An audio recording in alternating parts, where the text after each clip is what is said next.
Shalom, selamat malam. Malam ini saya ingin membawa kita melihat satu perkara yang mungkin kita semua pernah lihat, pernah lalui, dan Anda sebagai seorang pemimpin sedang mengalaminya sekarang. Tetapi jarang sekali hal ini kita bincangkan dengan serius. Ini bukan hal tentang bagaimana untuk membuat program untuk belia ataupun hal tentang keuangan, tetapi tentang satu atmosfer, satu keadaan di mana gereja wujud tetapi tanpa kehadiran belia. Apabila kita bercakap tentang belia, saya, Anda, dan kita semua pernah melalui musim ini. Menurut definisi negara kita, bermula 1 Januari pada tahun 2026, belia adalah mereka yang berumur 15 hingga ke 30 tahun. Dan golongan ini seperti ini sering kali dikaitkan dengan umur-umur yang mudah memberontak dan sebagainya. Tetapi malam ini saya tidak mau kita hanya melihat kepada definisi yang ada di luar sana. Saya mau kita bertanya, apa kata Tuhan tentang belia? Di dalam Pengkhotbah 11 ayat 9, Tuhan berkata, "Bersukarialah, hai pemuda, dalam kemudaanmu, biarlah hatimu bersuka pada masa mudamu, dan turutilah kehendak keinginan hatimu dan pandangan matamu. Tetapi ketahuilah bahwa karena segala hal ini, Allah akan membawa engkau ke pengadilan." Kalau menurut uh, pengkhotbah ini tadi, belia adalah orang muda, orang yang menikmati hidup, yang mengikuti keinginan hati, tetapi ada satu peringatan yang besar, bahwa Tuhan akan mengadili semua keputusan yang diambil oleh pemuda atau belia. Maknanya, belia bukan sekadar suatu umur ataupun musim seorang manusia yang mungkin sebelum itu memasuki musim tuanya. Tapi belia adalah satu fasa di mana masa seorang untuk menentukan arah kehidupan mereka. Apa yang dibentuk pada masa muda akan menentukan seluruh kehidupannya selepas fasa itu. Sebab itu Alkitab tidak pernah memandang ringan masa muda seseorang. Sekarang kalau kita kembali kepada tajuk kita pada malam ini. Gereja tanpa belia. Ini bukan cerita yang jauh, ini adalah realiti kita. Banyak gereja khususnya di kampung-kampung yang kita kenali mungkin sebagai indigenous church ataupun rural church sedang kehilangan anak muda. Kita selalu memberi alasan bahwa mereka pergi belajar, mereka pergi bekerja, mereka berhijrah ataupun karena migrasi pendidikan dan pekerjaan mereka pindah ke bandar. Dan semua itu benar, tetapi persoalan saya adalah adakah ini sebab utama? Atau ini hanya alasan yang sering kita ulang-ulang gunakan supaya kita tidak perlu menghadapi masalah yang sebenar. Saya ingin kongsikan pengalaman saya. Pada tahun 2015, saya dan istri dan beberapa orang rekan telah diberikan peluang untuk melawat beberapa tempat di Eropa, terutamanya gereja.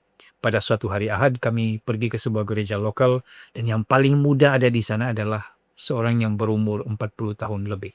Dan belia tidak ada, hanya kami yang datang melawat. Dan saya bertanya kepada pastor dan pendeta di sana, "Where is your youth?" Dan jawaban mereka adalah, mereka ada tetapi tidak mau bersama-sama dengan kami. Tidak lama selepas itu di aktiviti yang lain, saya berkesempatan bercerita dengan beberapa belia yang ada di sana. Dan jawaban mereka sangat jujur. Kami merasa tidak dianggap penting. Soalan kami tidak dijawab. Kami merasa kami dianggap sebagai beban. Dan akhirnya mereka berkata, gereja sepertinya tidak relevan lagi. Saudara-saudari, mengapa mereka merasa gereja tidak relevan lagi? Apakah gereja pada setiap hari minggu itu tidak cukup? Apakah khotbah yang disampaikan kurang menyengatkan? Ini bukan cerita di Eropa saja, tetapi ini juga boleh menjadi cerita kita. Ini boleh menjadi masa depan kita jika kita tidak berhati-hati. Firman Tuhan di dalam Hosea 4 ayat 6 mengatakan, "Umatku binasa karena kurang pengetahuan." Masalahnya bukan belia itu tidak ada.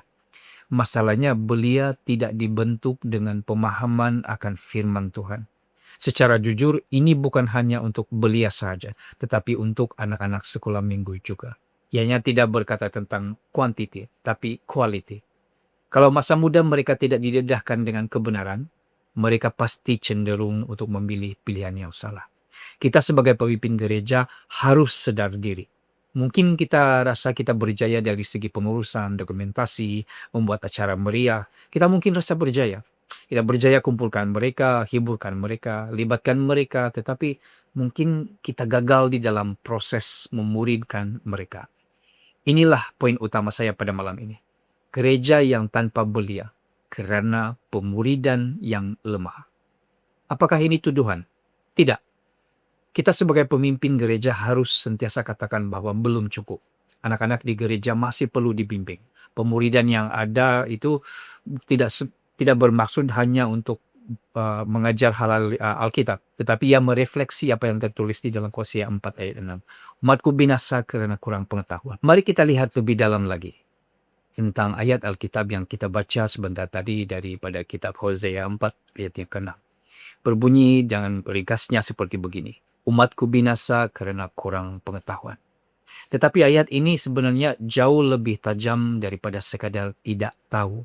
Dan dalam konteks pemuridan ataupun discipleship, ini adalah teguran terhadap kegagalan membentuk umat secara rohani. Yang pertama itu, kurang pengetahuan itu bukan karena kurang maklumat.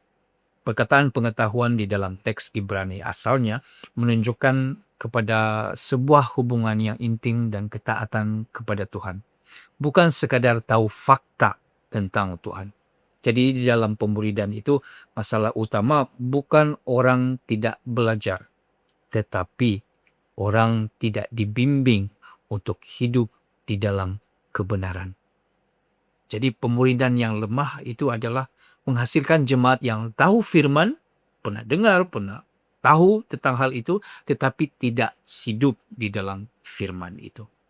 Yang kedua, engkau menolak pengetahuan ataupun kegagalan sebagai seorang pemimpin. Ayat ini sebenarnya ditunjukkan kepada imam ataupun pemimpin orang Israel. Dan maknanya mereka ada akses kepada kebenaran, tetapi mereka tidak mengajar, tidak menurunkan, ataupun menyimpang ke tempat yang lain. Dan dalam konteks gereja kita pada hari ini, jika belia hilang arah, bukan hanya salah belia, tetapi kegagalan sistem permuridan yang ada di dalam gereja kita. Ingat, pemuridan itu bukan option, bukan pilihan mau beri atau tidak, tetapi itu adalah tanggung jawab kita terhadap anak-anak muda dan juga pelik. Yang ketiga, engkau melupakan hukum Tuhan. Dan ini menunjukkan adalah sebuah kegagalan pewarisan iman. Dan apa yang kita dapat lihat daripada sini, terutamanya dalam pemuridan, iman itu harus diturunkan. Bukan sekadar disampaikan, bukan sekadar diberi kabar bahwa iman itu begini dan begitu. Tetapi di dalam pemuridan, iman itu akan berhenti pada satu generasi saja sekiranya ianya tidak diwariskan, diperlihatkan, bukan sekadar hanya memberitahu. Jadi kalau di dalam menurut Hosea 4 ayat 6 itu, masalah utama gereja bukanlah kekurangan program dan bukanlah juga kekurangan pemuridan, aktiviti pemuridan, tetapi masalah utama kita adalah apabila kehancuran rohani, pengetahuan tidak dipraktikkan, tidak diwariskan, dan kita menjadi pemimpin yang hanya berkhotbah saja mungkin, tetapi tidak membentuk murid. Pemuridan tidak terbatas kepada pembelajaran Alkitab saja. Pemuridan ini termasuk pemimpin menjadi mentor kepada anak-anak muda. Mentoring itu tidak juga perlu menggunakan prinsip-prinsip seperti yang diajar dalam banyak kem-kem motivasi yang besar. Seperti, senyum selalu, jangan tunjukkan kemarahan, gunakan bahasa yang baik. Tidak. Mentoring itu semudah perkara kecil seperti membersihkan halaman gereja, mengajar muda-mudi untuk hormat akan Tuhan, bertegur sapa dengan orang yang lebih tua, menyusun kerusi sekalipun, memberi laluan kepada orang untuk melintas sekalipun. Hal-hal sekecil itu seperti bertanya kabar dan sebagainya terkadang lebih berkesan, memberikan kesan kepada hati anak-anak muda berbanding games-games ice breaking yang hanya membuat suasana hangat sebentar. Jadi pemimpin kita harus jujur juga pada malam ini. Karena belia tidak meninggalkan gereja tanpa sebab. Daripada portal Influence Magazine, menunjukkan data secara rawak ataupun rambang diambil daripada kalangan belia sejak tahun 2017. Dan 32% merasakan gereja sangat hipokrit dan judgmental. 29% itu mereka merasa tidak ada connection dengan gereja. Ada lagi 25% yang lain merasa tidak setuju dengan pandangan gereja terhadap isu-isu sosial. Dan banyak yang merasakan gereja tidak relevan dan autentik dalam pengajaran mereka. Ini karena apa? Mungkin karena teknik pemuridan yang salah. Pemuridan yang salah itu boleh datang daripada fokus pemimpin yang salah. Contoh, gereja memaksakan pengajaran kualiti seorang Kristen seperti teologi kemakmuran dan sebagainya, berbanding menjawab persoalan hidup yang dihadapi oleh belia pada masa itu. Ada gereja yang sibuk membina kumpulan-kumpulan penyembah. Ada yang sibuk membina kumpulan pendoa syafaat.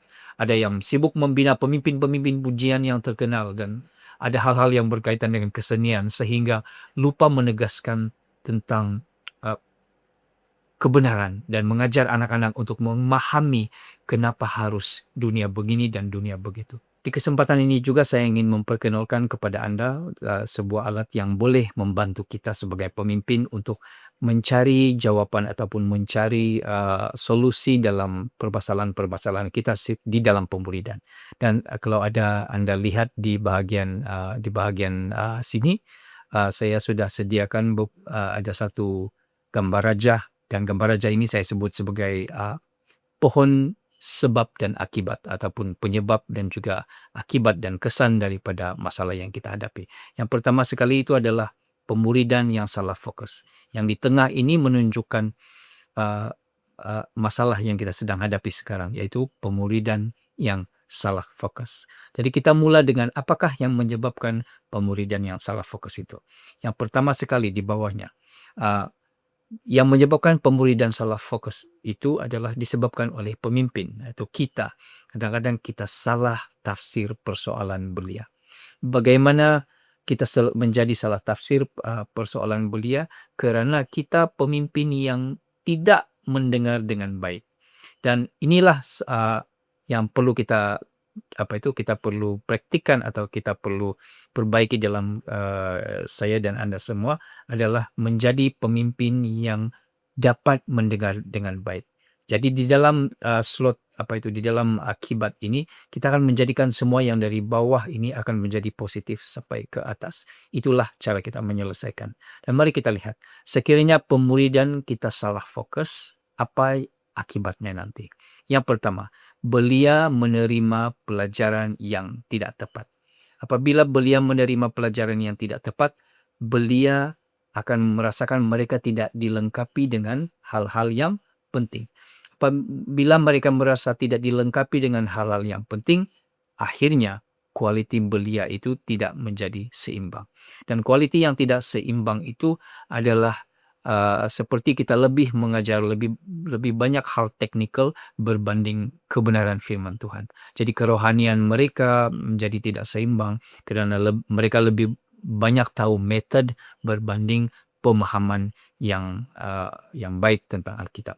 Jadi hal-hal yang di atas yang warna merah ini kita boleh jawab sekiranya pemuridan kita fokusnya tepat.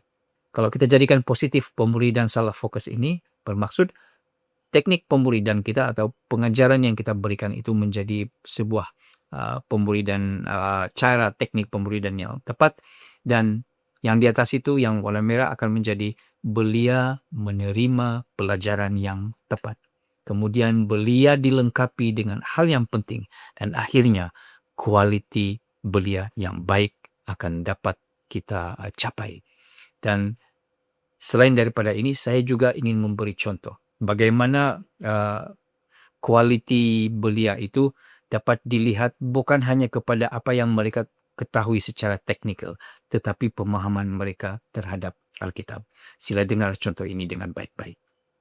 Kalau saya bertanya kepada belia sekarang tentang Alkitab, saya percaya banyak belia yang tidak dapat menjawab hal ini. Mengapa Alkitab ada kesalahan catatan? Mungkin jawaban apa belia yang anak ataupun anak muda boleh berikan. Contoh, di 2 Tawarik 2 ayat 22, Ahazia berumur 42 tahun dan pada waktu ia menjadi raja. Saya bandingkan dengan 2 Raja-Raja 8 ayat 26. Ia berumur 22 tahun pada waktu menjadi raja. Kedua-dua ayat Alkitab ini mencatatkan hal yang sama, tetapi data umur Ahazia itu tidak sama. Di Tawarik, Ahazia berumur 42. Di Raja-Raja, Ahazia berumur 22. Kalau belia dan orang Kristen yang hanya belajar tentang prinsip kehidupan, bagaimana cara hidup yang baik di mata orang, mungkin mereka tidak dapat menjawab ini. Sebab itu poin saya yang kedua ialah gereja tanpa belia karena pemuridan yang salah arah atau fokus. Mari kita kembali kepada laluan anak ataupun luahan anak-anak sebentar tadi. Kadang mereka rasa mereka tidak didengar, tidak difahami, tidak diberi ruang. Mungkin mereka hadir di dalam perjumpaan kita tetapi mereka tidak diberikan peranan. Ada disconnect yang terjadi di situ.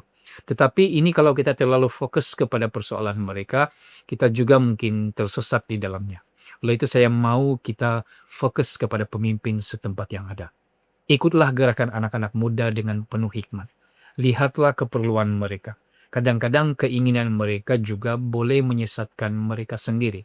Contoh, saat mereka bertanya bagaimana bermain musik, mereka mungkin tidak perlu pengajaran tentang bagaimana bermain musik.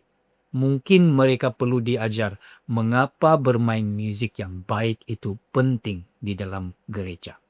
Sebagai pemimpin kita harus peka dan sentiasa meminta hikmat daripada Tuhan untuk melihat dan melampaui batas keperluan mereka.